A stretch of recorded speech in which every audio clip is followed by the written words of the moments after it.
following you are about to hear may seem strange and bizarre, but it is our intention to bring you only documented proof. The general public is unaware of the fact that for the past 200 years, fires of revolution have been smoldering beneath the whole structure of civilization.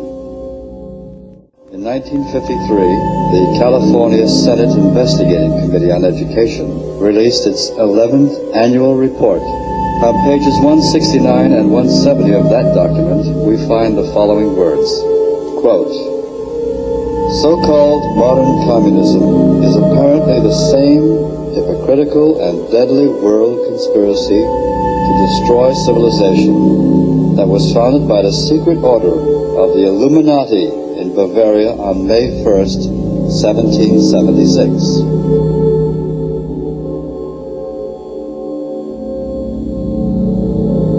This recording is not meant to entertain the listener. It is an historical recording of great importance about a conspiracy that has lasted for thousands of years.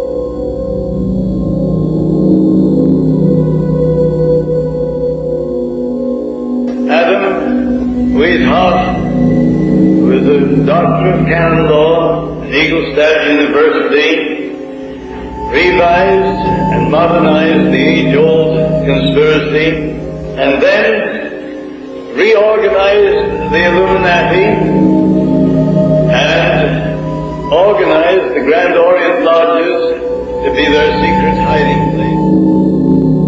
place. Based on information furnished to me by confidential sources and informants, based on interviews with dozens of survivors from the satanic operations through the years, satanic beliefs, etc., I can say that there is a network of these people across the country who are very active.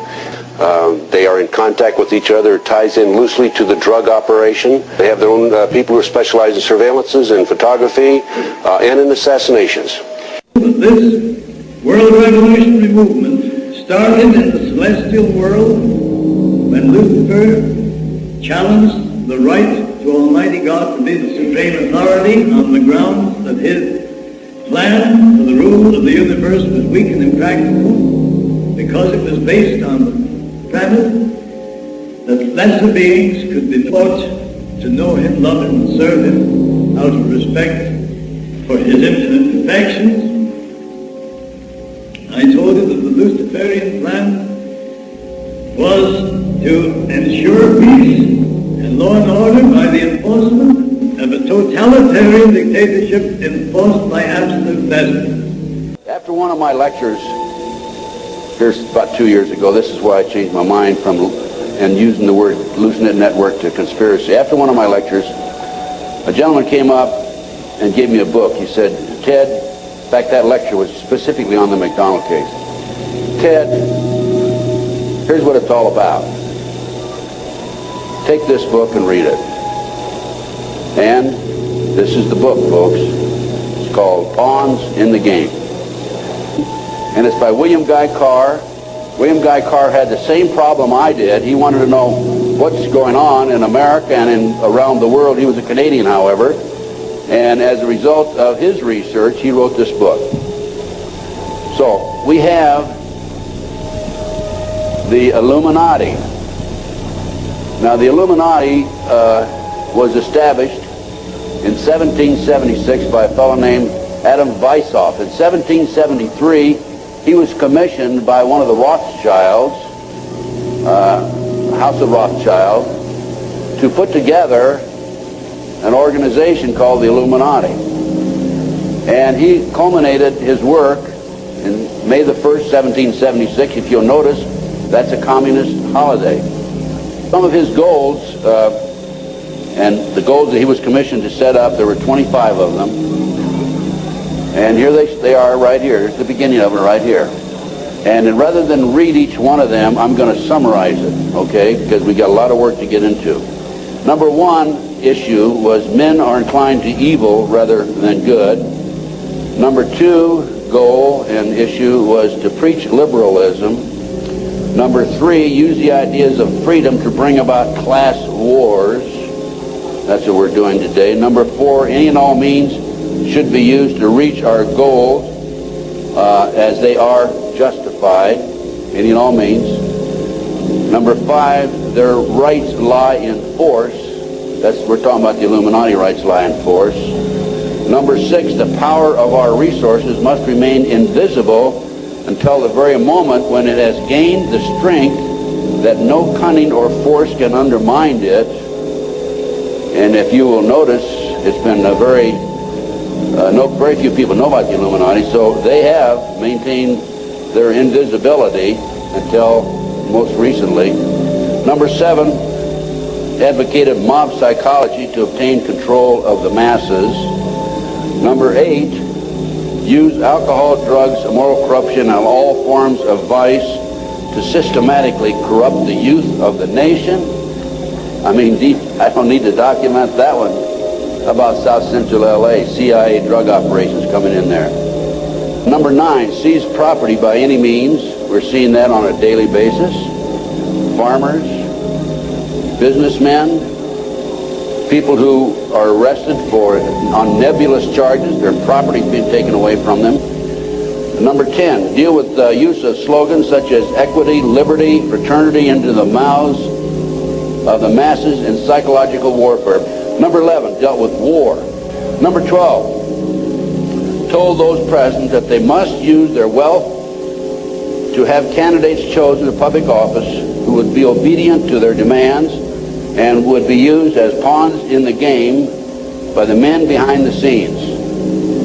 The advisors will have been bred, reared, and trained from childhood to rule the affairs of the world. Number 13, control the press.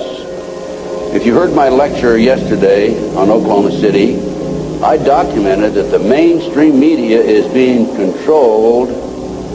Number 14, their agenteurs will come forward after fomenting traumatic situations and appear to be the saviors of the masses when they are actually interested in just the opposite, the killing of the masses. The riots in Watts, the riots in South Central LA, folks. Number 15, create industrial depression and financial panic, unemployment, hunger, shortage of food. Use this to control the masses or the mobs, and use the mobs to wipe out all those who dare to stand in the way. Number 15, create industrial depression and financial panics, unemployment, I've already covered that. Number 16, infiltrate into the secret Freemasonry to be used for their purposes. That's been documented many times. Number 17, expound the value of systematic deception, use high-sounding slogans and phrases, and advocate lavish promises to the masses, even though they cannot be kept. Number 18, detail plans for resolution, discuss the art of street fighting, which is necessary to bring the population to a speedy subjection. Number 19, use their agentures as advisors behind the scenes after wars through secret diplomacy to gain control. Number 20, establish huge monopolies toward world government control. Number 21, use high taxes and unfair competition to bring about economic ruin by controlling raw materials, organize agitation among the workers, and subsidizing competitors.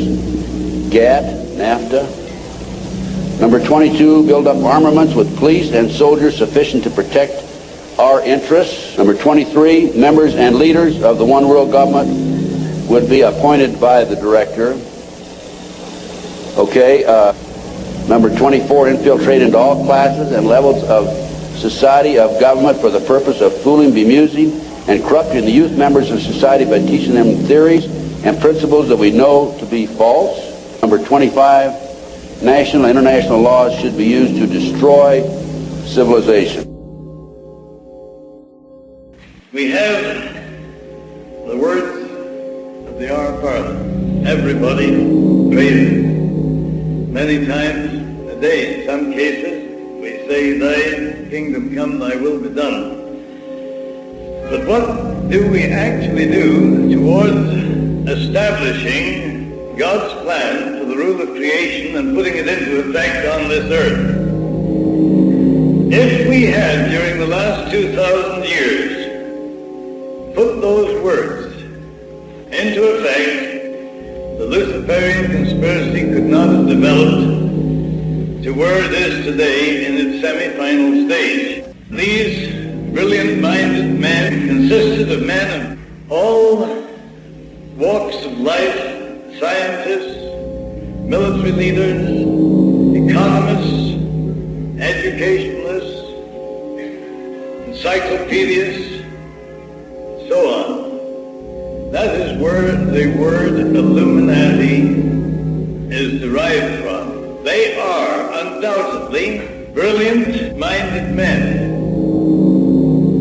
And unfortunately, they have become self-conceited, so swell-headed, that they actually believe that they know better than Almighty God how the universe should be ruled, and that is the struggle that's going on today. But if we stop and finish revising the age-old conspiracy and modernizing it, on May 1st, 1776, he said that communism, Jacobinism, Nazism, world federalism, political Zionism, and any and all other organizations that had internationalism or one world government as their ultimate aim were to be organized, financed, directed, and controlled by the members of the Illuminati. The Illuminati, down through the ages of time, have always made provision to elect and select those who are to succeed them. They are fully qualified to act as specialists, experts, and advisors behind the scenes of our government. Thus it is through these men, whom we term agentur, that the governments of your country and mine, since way back in history, have been made or advised or pressured into accepting policies that have always ended in recurring wars and revolutions. Because the principle on which the Luciferian conspiracy is based is the ability to keep secret their plans, and for the Illuminati and their agentur to keep dividing the world's population into opposing camps in ever-increasing numbers so that they can be armed, and after they are armed, they're built up to more or less equal in strength. We call that in military terms balance of power. And after that has been done, the Illuminati invariably produce the incident which will cause the opposing sides to fight and destroy each other, while those that foment the wars and revolutions reap the financial benefits and sit back on the sidelines, patiently waiting for the day when all governments and religions will have been destroyed as world powers. Westoff said that when this point is reached, then, for the first time, they will make known to the masses the pure light of the true doctrine of Lucifer and impose it with satanic despotism. Christ himself came to show us what must be done if we were going to halt that conspiracy on this earth, as St. Michael halted it in heaven. He told us who were directing that conspiracy. He said that it is they of the synagogue of Satan. He said they are sons of the devil, Lucifer, whose lusts they will do. He was a murderer from the beginning. He knows not the truth, for the truth is not in him. When asked, who are these men, he said, them that call themselves Jews, but are not, and do lie. The devil's whole plan is to use cunning and deceit. That is why our Heavenly Father, through His Son, Jesus Christ, told us that He was the father of lies. And they will make any statement and justify the telling of a deliberate lie, providing it moves their conspiracy towards its final goal.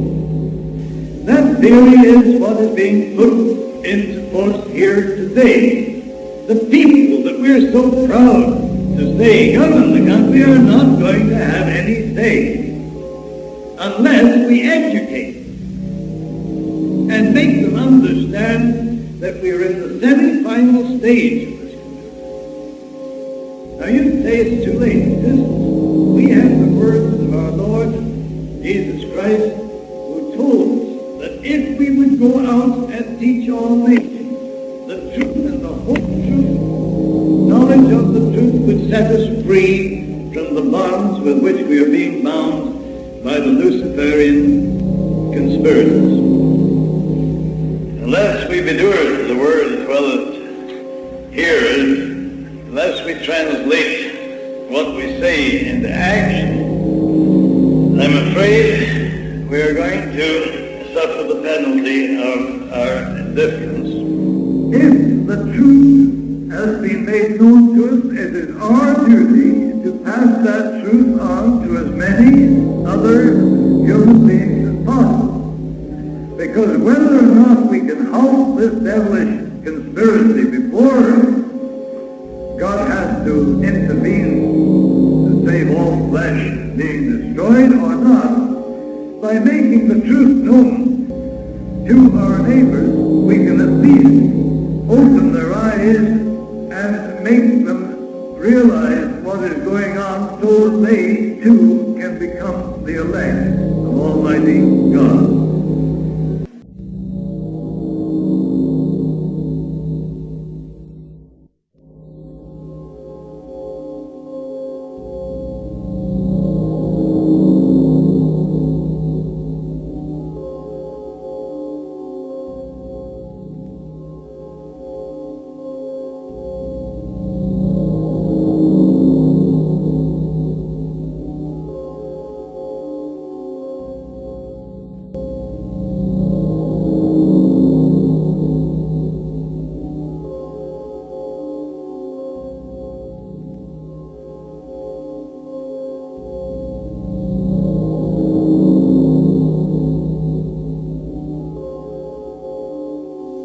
Carr's most widely read book, Pawns in the Game, is considered by most historical experts of the Illuminati as the most comprehensively documented book ever published on the Illuminati.